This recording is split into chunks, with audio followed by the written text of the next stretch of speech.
আসসালামু আলাইকুম। বক্তব্যের শুরুতে আমি গভীর শ্রদ্ধা জানাচ্ছি জুলাই আগস্ট মাসে ফ্যাসিবাদের বিরুদ্ধে ছাত্র শ্রমিক জনতার অভ্যুত্থানে নিহত সকল শহীদের প্রতি। আমি আরও স্মরণ করছি তাদের যারা ফ্যাসিবাদী শক্তির প্রাণঘাতী অস্ত্রের সামনে হিমালয়ের মতো দাঁড়িয়ে অন্যায়ের প্রতিবাদ করে মৃত্যুকে আলিঙ্গন করেছে, আহত হয়েছে, পঙ্গুত্ব বরণ করেছে, হারিয়েছে তাদের চোখের দৃষ্টি। সেই সব বীরদের স্মরণ করছি যারা মিথ্যাচার, লুটপাট, স্বৈরতন্ত্রের বিরুদ্ধে এক দফা দাবি নিয়ে দাঁড়িয়েছিল। কৃতজ্ঞতা চিত্তে স্মরণ করছি আপনাদের ভাই বোনদের, আপনাদের সন্তানদের যারা এই বিপ্লবে অংশগ্রহণ করেছিল। প্রিয় দেশবাসী, আমি আগেও জানিয়েছি, আবারও জানাচ্ছি, গণ অভ্যুত্থানে সকল শহীদের পরিবারকে পুনর্বাসন করা হবে। সকল আহত শিক্ষার্থী, শ্রমিক জনতার চিকিৎসার সম্পূর্ণ ব্যয় সরকার বহন করবে। আহতদের দীর্ঘমেয়াদী এবং ব্যয়বহুল চিকিৎসা এবং শহীদদের পরিবারের দেখাশোনার জন্য স্বাস্থ্য মন্ত্রণালয়ের নেতৃত্বে একটি পূর্ণাঙ্গ তালিকা প্রস্তুত করা হয়েছে। এখন এই নতুন তথ্য পাওয়ার ভিত্তিতে এই তালিকা হালনাগাদ করা হতে থাকবে। গণ অভ্যুত্থানের শহীদদের স্মৃতি ধরে রাখতে সরকার তার যাত্রা লগ্নে জুলাই গণহত্যা স্মৃতি ফাউন্ডেশন নামে একটি ফাউন্ডেশন প্রতিষ্ঠার উদ্যোগ নেয়। এখন সেই ফাউন্ডেশন তৈরি হয়েছে। সকল শহীদ পরিবার এবং আহতদের সর্বোত্তম চিকিৎসা সহ তাদের পরিবারের সম্পূর্ণ দায়িত্ব এই ফাউন্ডেশন গ্রহণ করছে। এই ফাউন্ডেশনে দান করার জন্য দেশের সকল মানুষ এবং বিদেশে অবস্থানরত বাংলাদেশিদের আমরা আহ্বান জানাচ্ছি। গত মাসে কুমিল্লা, নোয়াখালী, সিলেট অঞ্চলে আকস্মিক বন্যা এসব এলাকার মানুষকে হতভম্ব করে দিয়েছে। এখানে বেশিরভাগ এলাকায় কোনো দিন বন্যা হয়নি। তারা বন্যা মোকাবেলা করে অভ্যস্ত নন। দেশপ্রেমিক সশস্ত্র বাহিনী তাৎক্ষণিকভাবে বন্যা আক্রান্ত সবাইকে রক্ষার জন্য এগিয়ে আসে। সেনা, নৌ এবং বিমান বাহিনী পরস্পরের সঙ্গে সমন্বয় করে একযোগে কাজে নেমে পড়ার ফলে মানুষের দুর্ভোগ কম হয়েছে। এর পরপরই এনজিও এবং সাধারণ মানুষ দেশের সকল অঞ্চল থেকে দলে দলে এগিয়ে এসছে। আমি বিশেষ করে দেশপ্রেমিক সেনাবাহিনীকে আবারও ধন্যবাদ জানাচ্ছি। দেশের সকল দুর্যোগকালে তারা সবসময় আন্তরিকভাবে এগিয়ে এসছে। বিশেষ করে বন্যা ও শান্তি শৃঙ্খলা রক্ষার কাজে তাদের সৈনিক এবং অফিসাররা দিনের পর দিন যেভাবে দায়িত্ব পালন করেছে তার কোনো তুলনা হয় না। জনজীবনে স্বস্তি ও আত্মবিশ্বাস প্রতিষ্ঠায় তাদের ভূমিকা অনন্য। বাংলাদেশ সশস্ত্র বাহিনীর সকল সদস্যকে আমি ধন্যবাদ জানাই তাদের সততা, ত্যাগ ও অসীম দেশপ্রেমের জন্য। দেশের স্বাধীনতা সংগ্রাম থেকে শুরু করে বন্যা, খরা, ঝড়, বৃষ্টি, ঘূর্ণিঝড়, সকল প্রাকৃতিক দুর্যোগে আপনারা সকলের শেষ ভরসার স্থান। দেশের প্রতিটি ক্রান্তি লগ্নে আপনারা দেশের মানুষের পাশে থেকেছেন। দেশের স্বাধীনতার পক্ষে, সার্বভৌমত্বের পক্ষে অবস্থান নিয়েছেন। দেশ গঠনে আপনারা সবার আগে এগিয়ে এসছেন। বিগত জুলাই হতে শুরু হওয়া গণ অভ্যুত্থান, বন্যা, নিরাপত্তা প্রদান, অস্ত্র উদ্ধার সহ সকল কার্যক্রমে আপনারা সফলভাবে দিনরাত কাজ করে যাচ্ছেন। সরকার ও জনগণের পক্ষ থেকে আমি আপনাদের প্রতি কৃতজ্ঞতা জানাচ্ছি। বন্যা আমাদের জনজীবনে আরেকটি দিক উন্মোচন করল। দেশের সকল জায়গায় মানুষের সক্রিয় সহানুভূতির জোয়ার উঠেছিল অবিশ্বাস্য মাত্রায়। ব্যবসায়ী, অর্থবান ব্যক্তিরা যেমন তাদের অর্থ নিয়ে স্বতঃস্ফূর্তভাবে এগিয়ে এসেছিল, তেমনি দেশের বিভিন্ন প্রান্তের সাধারণ মানুষ, স্কুল, কলেজ, বিশ্ববিদ্যালয়ের ছেলেমেয়েরা জোয়ারের ঢলের মতো যার যার সামর্থ্য নিয়ে এগিয়ে এসছে। অনেকেই ছুটে গেছে বন্যার্তদের সহযোগিতা করার জন্য। এনজিওরা বিভিন্ন জায়গা থেকে ছুটে গেছে তাদের সহায়তা নিয়ে। তাদের কাজে অনুপ্রাণিত হয়ে আমি এনজিও নেতাদের সঙ্গে বৈঠক করেছি কিভাবে সরকার তাদের কাজের সঙ্গে সরকারের উদ্যোগকে সমন্বিত করতে পারে, সেটার কাঠামো তৈরি করে দেওয়ার জন্য। বন্যা এখন চলে গেছে, কিন্তু পুনর্বাসনের কঠিন কাজ আমাদের সামনে রয়ে গেছে। সকলের সহযোগিতায় আমরা পুনর্বাসনের কাজটি সফলভাবে সমাধান করতে চাই। আইন শৃঙ্খলা পরিস্থিতির উন্নতির জন্য আমরা দিনরাত পরিশ্রম করে যাচ্ছি। যে সমস্ত ভাই বোনেরা তাদের গত 16 বছরের বেদনা জানিয়ে তার প্রতিকার পাওয়ার জন্য আমার অফিস এবং সচিবালয়ের অফিসসমূহের সামনে প্রতিদিন ঘেরাও কর্মসূচি দিয়ে আমাদের কাজকর্ম ব্যাহত করছিলেন, তারা আমার আহ্বানে সাড়া দিয়ে ঘেরাও কর্মসূচির থেকে বিরত হয়েছেন বটে, তবে অন্যত্র আবার তারা তাদের কর্মসূচি দিয়ে যাতায়াতে ব্যাঘাত সৃষ্টি করছেন। আমি কথা দিচ্ছি, আপনাদের ন্যায্য আবেদনের কথা আমরা ভুলে যাব না। আমরা সকল অন্যায়ের প্রতিকারের জন্য প্রতিশ্রুতিবদ্ধ। আমরা আমাদের দায়িত্বকালে যথাসম্ভব সব সমস্যার সমাধানের চেষ্টা করব। আমি আবারও অনুরোধ করছি, আপনারা যাতায়াতে ব্যাঘাত সৃষ্টি থেকে বিরত থাকুন। জাতি আপনাদের প্রতি কৃতজ্ঞ থাকবে। তৈরি পোশাক, ওষুধ শিল্প, এইসব এলাকায় শ্রমিক ভাই বোনেরা তাদের অভিযোগ জানানোর জন্য ক্রমাগতভাবে এই শিল্পের কার্যক্রম পরিচালনা বন্ধ রাখতে বাধ্য করছেন। এটা আমাদের অর্থনীতিতে যে নেতিবাচক প্রভাব ফেলবে সেটা মোটেই কাম্য নয়। এমনিতেই ছাত্র শ্রমিক জনতার বিপ্লবের পর যে অর্থনীতি আমরা পেয়েছি সেটা নিয়ম নীতিবিহীন, দ্রুত ক্ষীয়মান একটা অর্থনীতি। প্রাতিষ্ঠানিক কাঠামো প্রায় ধ্বংসপ্রাপ্ত। বৈদেশিক মুদ্রার রিজার্ভ তলানিতে গিয়ে ঠেকেছে। আমরা এই অর্থনীতিতে প্রাণ সঞ্চারের চেষ্টা করছি, আমাদের উদ্যোগে সাড়াও পাচ্ছি।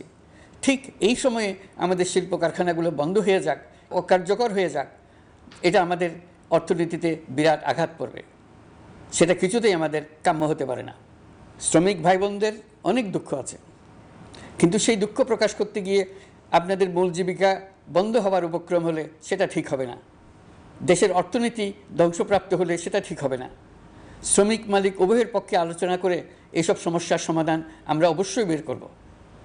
আপনারা কারখানা খোলা রাখুন, অর্থনীতির চাকা সচল রাখুন, দেশের অর্থনীতিকে সোজা হয়ে দাঁড়াতে দিন। আমরা আপনাদের সমস্যার স্থায়ী সমাধান বের করার জন্য সর্বশক্তি প্রয়োগ করব। মালিক পক্ষের কাছে আমাদের আবেদন, আপনারা শ্রমিকদের সঙ্গে বোঝাপড়া করুন, কারখানা সচল রাখুন, অর্থনীতির দুর্বল স্বাস্থ্যকে সবল করে তুলুন। ওষুধ শিল্প এবং তৈরি পোশাক শিল্প দেশের গৌরব। এর মাধ্যমে আমাদের শ্রমিক ভাই বোনেরা তাদের কর্মকুশলতা বিশ্বকে মুগ্ধ করেছে। এর সাফল্য এখন থমকে আছে। আমরা এই দুই শিল্পকে তাদের সম্ভাব্য শীর্ষে নিয়ে যেতে চাই। দুর্বল করার তো প্রশ্নই ওঠে না। এই দুই শিল্পের কোথায় কোথায় বাধা আছে, সমস্যা আছে, সেগুলো চিহ্নিত করে তাকে বাধামুক্ত করতে চাই। আমরা বিদেশি ক্রেতাদের একত্রিত করে তাদের সহযোগিতা চাইব, যেন বাংলাদেশের এই শিল্প দুটি বিশ্বের অন্যান্য দেশের চাইতে বেশি আস্থাযোগ্য হয়ে গড়ে উঠতে পারে। সব কিছুই সম্ভব যদি আমরা শ্রমিক মালিক সম্পর্কটা একটা নির্ভরযোগ্য, আনন্দদায়ক করে গড়ে তুলতে পারি। আমাদের সরকারের প্রথম মাস কাটল, দ্বিতীয় মাস থেকে আমরা নতুন বাংলাদেশ গড়ার ভিত্তি হিসেবে নতুন শ্রমিক মালিক সম্পর্কের সূচনা করতে চাই। এটা দেশের সবার কাম্য।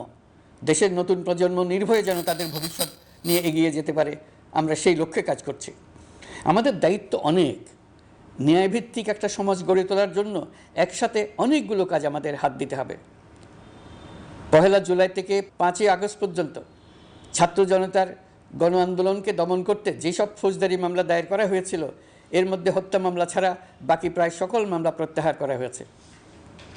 এইসব মামলায় গ্রেফতারকৃত সকলে মুক্তি পেয়েছে।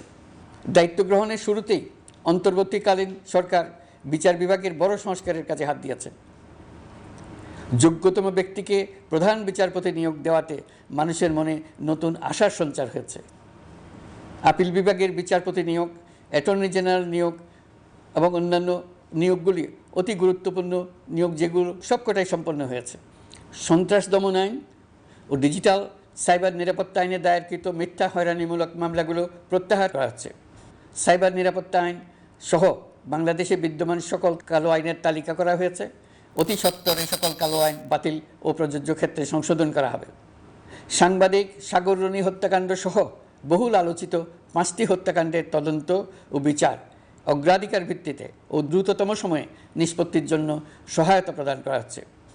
সম্প্রতি আমরা বলপূর্বক গুম থেকে সকল ব্যক্তির সুরক্ষার জন্য আন্তর্জাতিক কনভেনশনের সনদে স্বাক্ষর করেছি।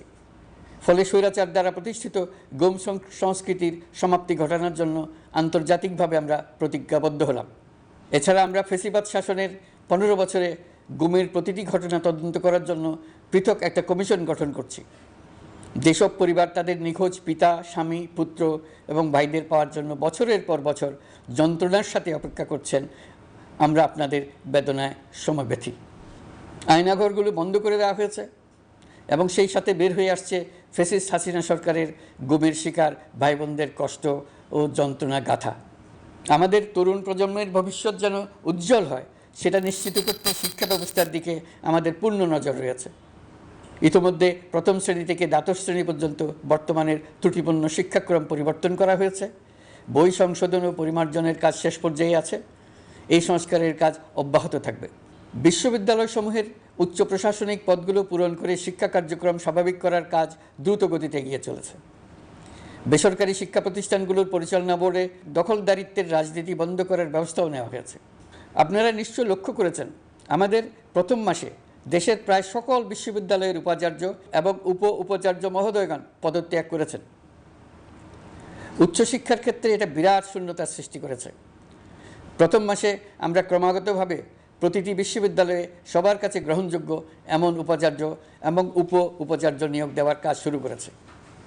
এর ফলে সকল সরকারি এবং বেসরকারি বিশ্ববিদ্যালয়গুলোতে নতুন উদ্যমে কাজ শুরু করার পরিবেশ সৃষ্টি হয়েছে। সংবাদ মাধ্যম ও মত প্রকাশের পূর্ণ স্বাধীনতা ইতিমধ্যে নিশ্চিত করা হয়েছে। আমরা সবাইকে বলে দিয়েছি, আপনারা মন খুলে আমাদের সমালোচনা করুন, আমরা সবার মতামতের প্রতি শ্রদ্ধাশীল। মিডিয়া যাতে কোনো রকম বাধা বিপত্তি ছাড়া নির্বিঘ্নে তাদের কাজ করতে পারে, সেজন্য একটা মিডিয়া কমিশন গঠন করা সরকারের সক্রিয় বিবেচনাধীন। আরও যেসব কমিশন সরকার সহ অন্য সবাইকে জবাবদিহিতার আওতায় আনতে পারে, আমরা তাদের পুনর্গঠন ও সংস্কারের উদ্যোগ নিয়েছি, যাতে তারা আরও শক্তিশালী হয়, জনকল্যাণে কাজ করে। দায়িত্ব গ্রহণের পর বিভিন্ন দেশের সরকার প্রধান টেলিফোনে এবং শুভেচ্ছা বার্তা পাঠিয়ে আমাকে অভিনন্দন জানিয়েছেন। বিভিন্ন দেশের রাষ্ট্রদূত এবং হাই কমিশনারবৃন্দ আমার সাথে সাক্ষাৎ করে দ্বিপাক্ষিক সহযোগিতা বৃদ্ধির আশ্বাস দিয়েছেন। আমার অনুরোধে সংযুক্ত আরব আমিরাতের 57 জন বাংলাদেশি যারা ফ্যাসিবাদ বিরোধী বিক্ষোভে অংশগ্রহণ করায় বিভিন্ন মেয়াদে কারাদণ্ডে দণ্ডিত হয়েছিলেন, তাদের সাধারণ ক্ষমা ঘোষণা করেছেন সে দেশের সরকার। ইতিমধ্যে তাদের কয়েকজন দেশে ফিরে এসেছেন। এই ক্ষমা প্রদর্শন ছিল অতি বিরল একটি ঘটনা। এই জন্য আমি সংযুক্ত আরব আমিরাতের রাষ্ট্রপতি শেখ মোহাম্মদ বিন জায়েদ আল নাহিয়ানকে ধন্যবাদ ও কৃতজ্ঞতা জানিয়েছি আপনাদের সবার পক্ষ থেকে। যে সমস্ত সরকার প্রধানের সঙ্গে আমার টেলিফোনে যোগাযোগ হয়েছে, তাদের মধ্যে রয়েছেন ভারতের প্রধানমন্ত্রী নরেন্দ্র মোদী, পাকিস্তানের প্রধানমন্ত্রী শাহবাজ শরীফ। আমরা ভারত এবং অন্যান্য প্রতিবেশী রাষ্ট্রসমূহের সঙ্গে সুসম্পর্ক চাই, তবে সেই সম্পর্ক হতে হবে ন্যায্যতা এবং সমতার ভিত্তিতে। ভারতের সাথে আমরা ইতিমধ্যে বন্যা মোকাবেলায় উচ্চ পর্যায়ে দ্বিপাক্ষিক সহযোগিতার আলোচনা শুরু করেছি। দক্ষিণ এশিয়ায় আঞ্চলিক সহযোগিতা বৃদ্ধির লক্ষ্যে আমি সার্ক রাষ্ট্রগোষ্ঠী পুনর্জীবিত করার উদ্যোগ নিয়েছি। আমরা চাই আমাদের দেশ যেন একটি গণতান্ত্রিক দেশ হিসেবে বিশ্বের কাছে সম্মানের সাথে পরিচিত হয়। দেশের পরিকল্পনা যেন দেশের মানুষ কেন্দ্রিক হয়, কোনো নেতা বা দল কেন্দ্রিক না হয়। আমরা স্বৈরাচারী হাসিনা সরকারের অহেতুক কোটি কোটি টাকা ব্যয়ের প্রকল্প বাস্তবায়িত হতে দেখেছি, যেগুলো কখনোই দেশের মানুষের জন্য ছিল না, বরং এর সাথে জড়িত ছিল কুৎসিত আমিত্ব এবং বিশাল আকারের চুরি। চলমান এবং প্রস্তাবিত সকল উন্নয়ন প্রকল্পগুলোর যাচাই বাছাই করার কাজ ইতিমধ্যে আমরা শুরু করেছি। প্রকল্প বাস্তবায়নের পর্যায় বিবেচনা করে বাকি কাজে ব্যয়ের সাশ্রয় এমনকি প্রয়োজন মতে তা বাতিল করার কথা বিবেচনা করা হবে। দেশের মানুষকে আর ফাঁকি দেওয়া চলবে না। কর্মসংস্থান তৈরি করবে এমন প্রকল্পগুলোকে আমরা অগ্রাধিকার দেব। লুটপাট ও পাচার হয়ে যাওয়া অর্থ ফিরিয়ে আনার উদ্যোগ আমরা নিয়েছি। আর্থিক খাতে শৃঙ্খলা ফিরিয়ে আনতে একটা ব্যাংকিং কমিশনও গঠন করার উদ্যোগ নেওয়া হয়েছে। বিভিন্ন ব্যাংকের পরিচালনা পরিষদ পুনর্গঠন করা হয়েছে। ব্যাংকিং খাতে এই এক মাসে বিরাট পরিবর্তন এসেছে, আপনারা নিশ্চয়ই সেটা লক্ষ্য করেছেন। আমরা এই খাতে নিয়মনীতি প্রতিষ্ঠা করতে পেরেছি। আরও অনেক কাজ বাকি রয়ে গেছে। প্রথম মাসের কাজ হিসেবে শুধু প্রধান কাজগুলো করেছে, তার সঙ্গে রয়েছে আরও অনেক পরবর্তী কাজ। ফ্যাসিবাদী সরকার লুটপাট করার জন্য নতুন করে 60,000 কোটি টাকা ছাপিয়ে বাজারে ছাড়ার কারণে মুদ্রাস্ফীতির শিকার হয়েছে দেশের মানুষ। এই অতুলনীয় মুদ্রাস্ফীতি নিয়ন্ত্রণ অন্তর্বর্তী সরকারের অন্যতম প্রধান লক্ষ্য। মুদ্রাস্ফীতি নিয়ন্ত্রণের লক্ষ্যে পলিসি সুদের হার বৃদ্ধি করে 9% উন্নীত করা হয়েছে। মূল্যস্ফীতি থেকে সাধারণ মানুষকে সুরক্ষা দেওয়ার উদ্দেশ্যে ওএমএস খাদ্যবান্ধব কর্মসূচি সহ সুলভ মূল্যে প্রান্তিক মানুষের কাছে নিত্য প্রয়োজনীয় দ্রব্য সরবরাহ চলমান রাখা হয়েছে।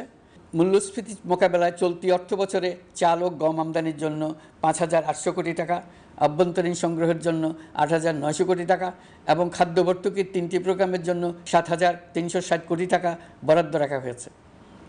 বিভিন্ন স্টেক হোল্ডারের সাথে সভা করে মূল্যস্ফীতি নিয়ন্ত্রণের করণীয়সমূহ চিহ্নিত করা হয়েছে। পরিচালন ও উন্নয়ন ব্যয় যৌক্তিক পরিমাণে হ্রাস করার জন্য কার্যক্রম গ্রহণ করা হয়েছে। কৃষিপণ্য উৎপাদনের জন্য সার আমদানির ক্ষেত্রে প্রয়োজনীয় বৈদেশিক মুদ্রার সরবরাহ নিশ্চিত করার পদক্ষেপ নেওয়া হয়েছে। প্রকৃত চাষিগণ যাতে কৃষি ঋণ পেয়ে থাকেন তা নিশ্চিত করার উদ্যোগ নেওয়ার পাশাপাশি কৃষি ঋণের পরিমাণ বৃদ্ধি করা হয়েছে। মার্কিন ডলারের বিপরীতে টাকার বিনিময় হার স্থিতিশীল রাখার লক্ষ্যে বৈদেশিক মুদ্রার বিনিময় হারকে বাজারভিত্তিক করা হয়েছে। কালো টাকা সাদা করার অনৈতিক অনুমতি বাতিল করা হয়েছে। বৈদেশিক মুদ্রার রিজার্ভ বৃদ্ধি করতে বিভিন্ন উন্নয়ন সহযোগীদের কাছ থেকে বাজেট সাপোর্ট চাওয়া হয়েছে। আন্তর্জাতিক মুদ্রা তহবিল থেকে অতিরিক্ত 3 বিলিয়ন মার্কিন ডলার, বিশ্বব্যাংক থেকে অতিরিক্ত 1 বিলিয়ন ডলার, জাইকা থেকে অতিরিক্ত 1 বিলিয়ন মার্কিন ডলার প্রদানের অনুরোধ করা হয়েছে। রূপপুর পারমাণবিক বিদ্যুৎ কেন্দ্র নির্মাণ প্রকল্পের অগ্রিম অর্থ পরিশোধ এবং বকেয়া পাওনা নিয়ে রাশিয়ান ফেডারেশনের সাথে অর্থ মন্ত্রণালয়ের আলোচনা চলছে। পাইপলাইনে থাকা 48 বিলিয়ন মার্কিন ডলার বৈদেশিক সহায়তা ব্যবহারের উদ্যোগ নেওয়া হয়েছে। মেগা প্রকল্পের নামে লুটপাট বন্ধের পাশাপাশি স্বাস্থ্য ও শিক্ষা খাতে বরাদ্দ বৃদ্ধির পরিকল্পনা গ্রহণ করা হয়েছে। বৈদেশিক মুদ্রার রিজার্ভের উপর চাপ কমানোর লক্ষ্যে রাশিয়া এবং চীন থেকে প্রাপ্ত ঋণের সুদের হার কমানো এবং ঋণের মেয়াদ বৃদ্ধির জন্য অনুরোধ জানানো হয়েছে। সকল উন্নয়ন সহযোগীদের সাথে সম্পর্ক আরও নিবিড় করার উদ্যোগ নেওয়া হয়েছে। সকল অর্থনৈতিক সূচক এবং পরিসংখ্যানের প্রকৃত মান বা সংখ্যা প্রকাশের জন্য নির্দেশনা প্রদান করা হয়েছে। জিডিপি, মূল্যস্ফীতি ইত্যাদি সঠিক উপাত্ত সংগ্রহ, প্রাক্কলন ও প্রকাশের জন্য নির্দেশনা দেওয়া হয়েছে। জাতীয় রাজস্ব বোর্ড এবং অর্থ বিভাগের রাজস্ব আয় সম্পর্কিত উপাত্তের মধ্যে পার্থক্য নিরসনে উদ্যোগ নেওয়া হয়েছে। প্রকৃত রপ্তানি আয় নিরূপণ এবং প্রকাশের নির্দেশনা দেওয়া হয়েছে। জাতীয় রাজস্ব বোর্ডের অটোমাইজেশনের লক্ষ্যে পরিকল্পনা গ্রহণ করা হয়েছে। পুঁজিবাজারকে স্বাভাবিক ধারায় ফিরিয়ে আনতে সিকিউরিটি এক্সচেঞ্জ কমিশন পুনর্গঠন করা হয়েছে। নিত্য প্রয়োজনীয় পণ্য সামগ্রী সরবরাহ স্বাভাবিক রাখার নিমিত্তে ব্যবসায়ী, শিল্প মালিক ও ব্যবসায়ী সংগঠনের সাথে সভা করা হচ্ছে এবং তাদের মতামতের ভিত্তিতে বিভিন্ন ব্যবস্থা গ্রহণ করা হচ্ছে। বিদ্যমান মজুদ ও ঘাটতি মূল্যায়ন করে ভবিষ্যৎ চাহিদা পর্যালোচনা করে স্থানীয় উৎপাদন বৃদ্ধির পাশাপাশি আমদানি পর্যায়ে বিভিন্ন জটিলতা দূরীকরণ, বন্দর ও বড় মোকামসহ পরিবহন ব্যবস্থার বিভিন্ন সমস্যা সমাধানে সংশ্লিষ্ট সকল মন্ত্রণালয়, দপ্তর, বিভাগকে প্রয়োজনীয় নির্দেশ দেওয়া হয়েছে। এই জন্য তেল, চিনি, ডিম ও মাংস উৎপাদনকারী বৃহৎ প্রতিষ্ঠানসমূহের সাথে সভা ও মতবিনিময় করা হচ্ছে। নিত্য প্রয়োজনীয় কিছু দ্রব্যাদি যেমন পেঁয়াজ, আলু এসবের দাম আরও কমানোর জন্য বিদ্যমান শুল্ক হার হ্রাসের বিষয়ে এনবিআরকে প্রয়োজনীয় নির্দেশনা দেওয়া হয়েছে। ইতোমধ্যে এনবিআর পেঁয়াজ, আলু ও কতিপয় কীটনাশকের ক্ষেত্রে আমদানি শুল্ক হ্রাস এবং ক্ষেত্র বিশেষে রেগুলেটরি শুল্ক প্রত্যাহার করে এসআরও জারি করেছে। নিম্ন আয়ের 1 কোটি পরিবারকে টিসিবির মাধ্যমে হ্রাসকৃত মূল্যে কিছু পণ্য যেমন পরিবার প্রতি চাল মাসে 5 কেজি, সয়াবিন তেল মাসে 2 কেজি, মসুর ডাল মাসে 2 কেজি দেওয়া হচ্ছে। এটি সামনের দিনগুলোতে অব্যাহত রাখা হবে। সরকার দায়িত্ব গ্রহণের পর জনপ্রত্যাশা অনুযায়ী বিদ্যুৎ, জ্বালানি ও খনিজ সম্পদ মন্ত্রণালয় হতে বিদ্যুৎ ও জ্বালানির দ্রুত সরবরাহ বৃদ্ধি আইনের অধীনে চলমান সকল প্রকার নেগোসিয়েশন, প্রকল্প বাছাই এবং ক্রয় প্রক্রিয়াকরণ কার্যক্রম আপাতত স্থগিত করা হয়েছে। গত 1.5 দশকে এই আইন ব্যবহার করে লক্ষ কোটি টাকা লুটপাট হয়েছে। বিদ্যুৎ, জ্বালানি ও খনিজ সম্পদ মন্ত্রণালয়ের আওতাধীন কোম্পানিসমূহে অধিকতর স্বচ্ছতা ও জবাবদিহিতা আনার লক্ষ্যে কোম্পানিসমূহের পরিচালনা পর্ষদ পুনর্গঠন করা হয়েছে। প্রকৌশল, ভূতত্ত্ব এবং খনিজ হিসাব বিষয়ে অধ্যয়ন করেছে এমন ছাত্র প্রতিনিধি অন্তর্ভুক্ত করার জন্য উদ্যোগ গ্রহণ করা হয়েছে। এই খাতে অধিকতর সক্ষমতা, গতিশীলতা এবং জবাবদিহিতা নিশ্চিত করার লক্ষ্যে বিশেষজ্ঞগণের সমন্বয়ে একটি কমিটি গঠন করা হয়েছে।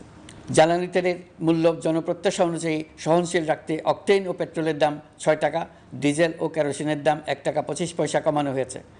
37 দিন বন্ধ থাকার পর গত 25 আগস্ট হতে মিরপুর 10 ও কাজীপাড়া স্টেশন ছাড়া বাকি সব স্টেশনে মেট্রো রেল পুনরায় চালু করা হয়েছে।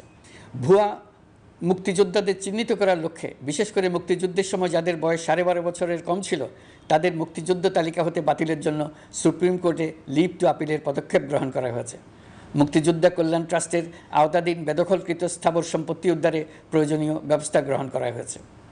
গৃহায়ন ও গণপূর্ত মন্ত্রণালয় কর্তৃক গৃহীত বরিশাল, রংপুর, ময়মনসিংহ উন্নয়ন কর্তৃপক্ষ আইন এর খসড়া তৈরির কার্যক্রম নেওয়া হয়েছে। পূর্বাচল নতুন শহর প্রকল্প, ঢাকার আশেপাশে স্যাটেলাইট সিটি নির্মাণের রোডম্যাপ চূড়ান্তকরণের উদ্যোগ নেওয়া হয়েছে। বিধি বহির্ভূত প্রদত্ত প্লট ও ফ্ল্যাটের বরাদ্দ বাতিলের উদ্যোগ নেওয়া হয়েছে। প্রিয় দেশবাসী, আপনাদের আমাদের সন্তানদের জন্য একটি গণতান্ত্রিক বাংলাদেশের রূপরেখা তৈরি করতে আমরা দৃঢ় প্রতিজ্ঞ। আর যেন আমাদের কোনো স্বৈরাচারের হাতে পড়তে না হয়।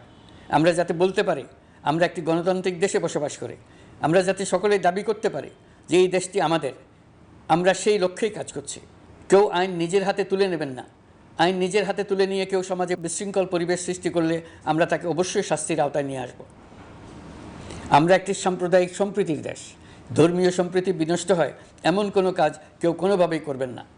অতীতে শুধুমাত্র আওয়ামী মতাদর্শী না হওয়ার কারণে 28তম থেকে 42তম BCS পর্যন্ত BPSC কর্তৃক সুপারিশকৃত অনেক প্রার্থী নিয়োগ বঞ্চিত হয়েছেন। 8ই আগস্ট পরবর্তী সময়ে এর মধ্যে এদের 259 জনকে নিয়োগ দেওয়া হয়েছে। মাঠ প্রশাসনকে জনবান্ধব এবং দুর্নীতিমুক্ত জবাবদিহিমূলকভাবে গড়ে তোলার জন্য সব ধরনের উদ্যোগ নেওয়া হয়েছে। সরকারি কর্মচারীদের বাধ্যতামূলকভাবে সম্পদ বিবরণী দাখিলের নির্দেশ দেওয়া হয়েছে এবং এটা প্রতি বছর তাদেরকে করতে হবে। ধ্বংস হয়ে পড়া একটা জনপ্রশাসনকে নিয়ে যাত্রা শুরু করেছি। মন্ত্রণালয়গুলোর উচ্চতম পদে যারা নিয়োজিত ছিলেন তারা অনেকে দায়িত্ব ছেড়ে চলে গেছেন, কিংবা পদে থাকলেও সহকর্মীদের চাপের মুখে কাজ করতে পারছিলেন না, বাধ্য হয়ে পদত্যাগ করেছেন। আর যারা 16 বছরের স্বৈরাচারী শাসনের আমলে পদত্যাগে বাধ্য হয়েছিলেন কিংবা দায়িত্ববিহীন অবস্থায় একই পদে থেকে বাধ্য হয়েছেন, তাদের সবার কথা বিবেচনা নিয়ে জনপ্রশাসনকে নতুন করে দাঁড় করানোই ছিল আমাদের প্রথম মাসে কঠিনতম সময়। আবার সকল সমস্যার সমাধান করে একটি নতুন জনপ্রশাসন কাঠামো দাঁড় করাতে পেরেছি, এটাই আমাদের প্রথম মাসের সবচাইতে বড় অর্জন। আমার বিশ্বাস এই জনপ্রশাসন জনগণের ইচ্ছা পূরণে সর্বোচ্চ অবদান রাখতে পারবে। অতি স্বল্প জনবল নিয়ে দাপ্তরিক কার্যক্রম শুরু করা হলেও প্রথম দিকে বিভিন্ন মন্ত্রণালয় ও বিভাগ থেকে পাঠানো বিবিধ প্রস্তাব দ্রুতগতিতে এবং আইনগত সমস্ত বাধ্যবাধকতা মেনে সিদ্ধান্ত নেওয়া হয়েছে। গত এক মাসে বিভিন্ন মন্ত্রণালয় ও বিভাগ 198টি অতি গুরুত্বপূর্ণ বিষয়ে সিদ্ধান্ত নিয়েছে। জনপ্রশাসনের 135 জন অতিরিক্ত সচিব, 227 জন যুগ্ম সচিব এবং 120 জন উপসচিবকে পদোন্নতি প্রদান করা হয়েছে। 59টি জেলা প্রশাসককে প্রত্যাহার করা হয়েছে এবং নতুন 59 জন জেলা প্রশাসককে নিয়োগ দেওয়া হয়েছে। 67 জন কর্মকর্তার চুক্তিভিত্তিক নিয়োগ বাতিল করা হয়েছে। 10 জন যুগ্ম সচিব, 8 জন অতিরিক্ত সচিব, 6 জন সচিবকে ওএসডি করা হয়েছে। বাংলাদেশ পুলিশের 80 জন ডিআইজি, 30 জন পুলিশ সুপার সহ 110 জনকে পদোন্নতি প্রদান করা হয়েছে। 1 জন ডিআইজি, 1 জন এডিশনাল ডিআইজি, 4 জন পুলিশ সুপারকে চাকরিতে পুনর্বহাল করা হয়েছে। আইজিপি সহ 10 জন অতিরিক্ত আইজি, 88 জন ডিআইজি, 21 জন এডিশনাল ডিআইজি, 177 জন পুলিশ সুপার সহ মোট 297 জন কর্মকর্তাকে বদলি করা হয়েছে। ছাত্র শ্রমিক জনতার বিপ্লবের মূল লক্ষ্য ছিল গণভবন। এটা ছিল স্বৈরাচারের কেন্দ্রবিন্দু। এই সরকার বিপ্লবের প্রতি সম্মান দেখিয়ে গণভবনকে বিপ্লবের জাদুঘর হিসেবে ঘোষণা দিয়েছে। ছাত্র জনতার ক্ষোভকে স্থায়ীভাবে তুলে ধরার জন্য গণভবনের আর কোনো সংস্কার করা হবে না। ছাত্র জনতার ক্ষোভের মুখে তা যে অবস্থায় দাঁড়িয়েছিল সেই অবস্থায় তাকে রাখা হবে। যেসব মূল্যবান সামগ্রী জনতা নিয়ে গিয়েছিল সেগুলো অনেক ফেরত দিয়ে গেছেন। যারা নিয়ে গিয়েছেন তারা নিজেরাই ফেরত দিয়ে গেছেন। তাদের আমরা দেশবাসীর পক্ষ থেকে ধন্যবাদ জানাচ্ছি। আরও কিছু জিনিস পাওয়া যায়নি, যারা নিয়ে গেছেন তাদের কাছে আমাদের অনুরোধ থাকবে তারা যেন এইসব সামগ্রী ফেরত দিয়ে যান। আমরা উল্লেখ করব এইসব বিক্ষুব্ধ জনতা নিয়ে গিয়েছিল, কিন্তু বিজয়ের পর তারা আবার জাদুঘরের প্রতি সম্মান দেখিয়ে এগুলো ফেরত দিয়ে গিয়েছেন। আমরা নতুন বাংলাদেশকে একটা পরিবেশ বান্ধব এবং জীববৈচিত্র্যময় দেশ হিসেবে গড়ে তোলার উদ্যোগ নিয়েছি। এটি তরুণদের আকাঙ্ক্ষা, আমাদের সবারই আকাঙ্ক্ষা। সেই লক্ষ্যে আমি প্রথমেই একটি ক্ষুদ্র পদক্ষেপ নিয়েছি। আমার বাসভবন এবং সমগ্র সচিবালয়ে প্লাস্টিকের পানির বোতল ব্যবহার নিষিদ্ধ করেছে। ইতিমধ্যে সুপার শপগুলোতে পলিথিনের শপিং ব্যাগ ব্যবহার বন্ধ করার উদ্যোগ নেওয়া হয়েছে। গত কয়েক দশকে যে পরিমাণ নদী দূষণ হয়েছে আমরা তা বন্ধ করার উদ্যোগ নিয়েছি। আমরা সংস্কার চাই, আমাদের একান্ত অনুরোধ। আমাদের উপর যে সংস্কারের গুরু দায়িত্ব দিয়েছেন সেই দায়িত্ব দিয়ে আপনারা দর্শকের গ্যালারিতে চলে যাবেন না, আপনারা আমাদের সঙ্গে থাকুন।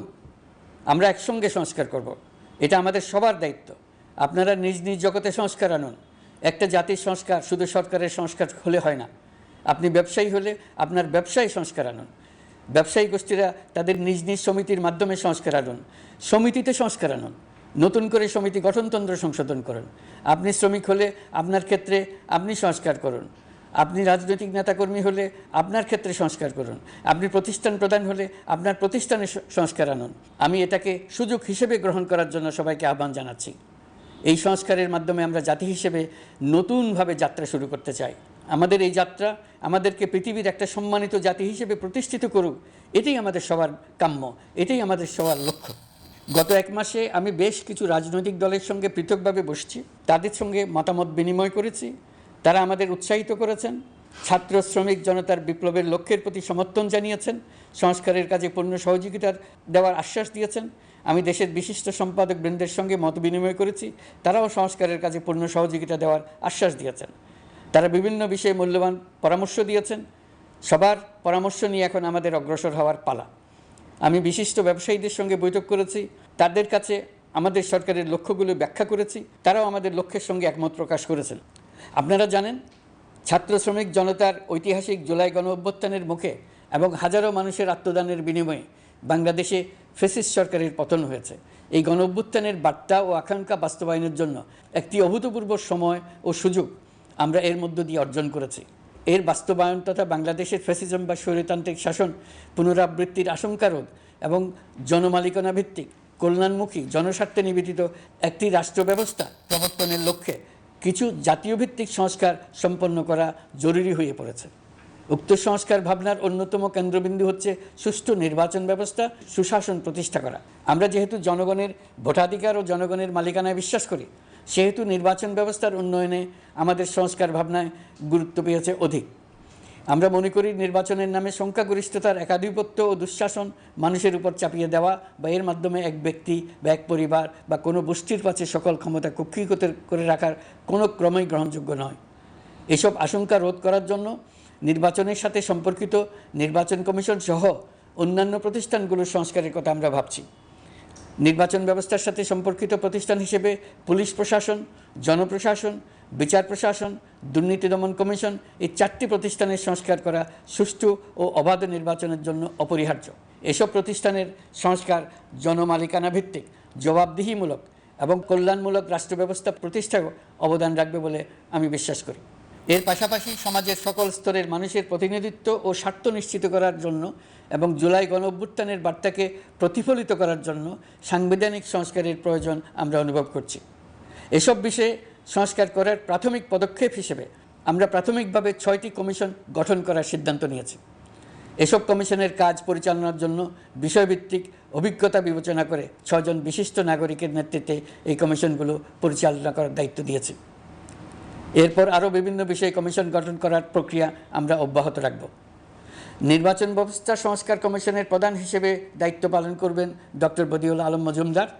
পুলিশ প্রশাসন সংস্কার কমিশনের প্রধান হিসেবে কাজ করবেন জনাব সরফরাজ চৌধুরী।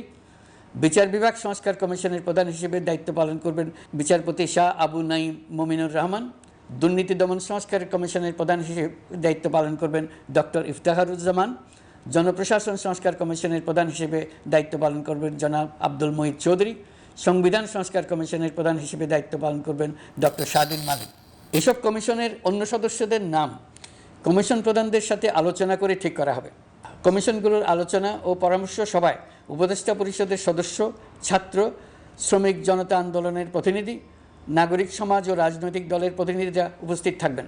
পূর্ণাঙ্গভাবে গঠিত হওয়ার পর কমিশন আনুষ্ঠানিকভাবে তাদের কাজ আগামী 1 অক্টোবর থেকে শুরু করতে পারবে বলে আমি আশা করছি এবং এটি পরবর্তী 3 মাসের মধ্যে সম্পন্ন হবে বলে আমরা ধারণা করছি। কমিশনের রিপোর্টের ভিত্তিতে সরকার পরবর্তী পর্যায়ে প্রধান রাজনৈতিক দলগুলোর সাথে পরামর্শ সভার আয়োজন করবে। চূড়ান্ত পর্যায়ে ছাত্র সমাজ, নাগরিক সমাজ, রাজনৈতিক দলের প্রতিনিধি, সরকারের প্রতিনিধি নিয়ে ব্যাপক ভিত্তিক 3 থেকে 7 দিন ব্যাপী একটি পরামর্শ সভার ভিত্তিতে সংস্কার ভাবনার রূপরেখা চূড়ান্ত করা হবে। এতে এই রূপরেখা কীভাবে বাস্তবায়ন হবে তার একটি ধারণাও দেওয়া হবে। এই আয়োজন জুলাই গণঅভ্যুত্থানের বার্তা বাস্তবায়ন ও রাষ্ট্র পুনর্নির্মাণ তাগিদের ঐক্যবন্ধনে গোটা জাতিকে শক্তিশালী ও আশাবাদী করে তুলবে বলে আমাদের বিশ্বাস। প্রিয় দেশবাসী, আমাদের সামনে অনেক কাজ, সবাই মিলে একই লক্ষ্যে আমরা অগ্রসর হতে চাই। আমাদের মধ্যে, বিশেষ করে আমাদের নতুন প্রজন্মের মধ্যে যে সুপ্ত প্রতিভা লুকিয়ে আছে, সেটা যেন বিনা বাধায় রাষ্ট্রের এবং সমাজের সহযোগিতায় প্রকাশ করতে পারি, সেই সুযোগের কাঠামো তৈরি করতে চাই। সকলে মিলে আমাদের পরিবারের প্রতিটি সদস্যকে, সে ঝাড়ুদার হোক, ছাত্র হোক, শিক্ষক হোক, যে কোনো ধর্মের হোক, সবার সমান অধিকার নিশ্চিত করতে চাই। এই হলো আমাদের সংস্কারের মূল লক্ষ্য। আসুন ছাত্র শ্রমিক জনতার এই বিপ্লবের লক্ষ্যকে আমরা দ্রুত বাস্তবায়ন করি। আমাদের প্রথম মাসে আমরা যেই গতিতে, যে উদ্যম নিয়ে কাজ এগিয়ে নিয়ে যাওয়ার কথা চিন্তা করেছিলাম, সেটা হয়তো করতে পারিনি বাস্তব অবস্থার পরিপ্রেক্ষিতে। দেশের আইনশৃঙ্খলা পরিস্থিতি স্বাভাবিক রাখা গেলে আশা করি আমরা আমাদের গতি অনেক বাড়াতে পারব। এই জন্য দেশের সকল মানুষের কাছে, শিক্ষক, ছাত্রছাত্রী, কৃষক, শ্রমিক, পেশাজীবী, বড় ব্যবসায়ী, ক্ষুদ্র ব্যবসায়ী, দিনমজুর, গৃহিণী, সকলের সহযোগিতা চাইছি। আমাদের কাজ বড় কঠিন, কিন্তু জাতি হিসেবে এবার ব্যর্থ হওয়ার কোনো অবকাশ আমাদের নেই। আমাদেরকে সফল হতেই হবে। এই সাফল্য আপনাদের কারণেই আসবে, আপনার সহযোগিতার কারণেই আসবে। আমাদের কাজ হবে আপনার আমার স্বপ্নকে বাস্তবে রূপায়িত করা। এখন আমরা আমাদের দ্বিতীয় মাস শুরু করছি। আমাদের দ্বিতীয় মাসে যেন আপনাদের মনে দৃঢ় আস্থা সৃষ্টি করতে পারে সেই চেষ্টা করে যাব। ধৈর্য ধরুন, এই কথাটি আমি মোটেই আপনাদের বলবো না। আমরা সবাই অধৈর্য হয়ে পড়েছি। এত সব কাজ কখন যে শেষ হবে এটা চিন্তা করে আমরা অধৈর্য হব, কেন হব না? কিন্তু সঠিকভাবে কাজ করব, কাজে কোনো অধৈর্যের চিহ্ন রাখব না। প্রিয় দেশবাসী, দেশের শিশু, কিশোর কিশোরী, তরুণ তরুণী, ছাত্রছাত্রী, বয়স্ক, বৃদ্ধ, পুরুষ, মহিলা, সবাইকে আবারও আমার সালাম জানাচ্ছি। আসসালামু আলাইকুম। আপনাদের সবাইকে ধন্যবাদ জানাচ্ছি। মহান আল্লাহ আমাদের সকলের সহায় হন।